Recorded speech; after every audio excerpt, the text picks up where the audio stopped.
halkan waxaan rabaa inaan ka caddeeyo arrin bulshadu isa dhex marayeen muddooyinka u dambeeyay oo lagu soo qoray warbaahinada kala duwan beejajka ka soo baxa Somaliland iyo dhammaan gobolka. arrinkan waa aniga Khadra Cabdisalimo inaan kala tagnay talow bulshadu waxay leeyihiin Khadra Cabdisalimo iyo Mursal ma isku noqdeen ma isqabaan ma kala tageen laakiin dhabtu waxay tahay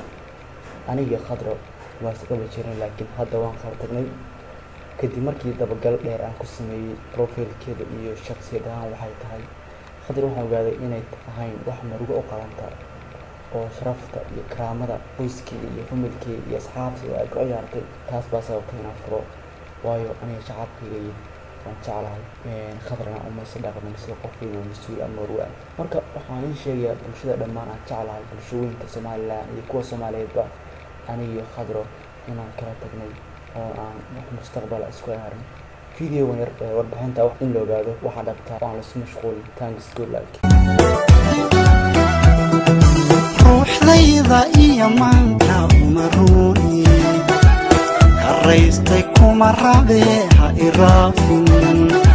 hadda soo rogaal celinta ha ku raagin waraaliyaan helay rara awrta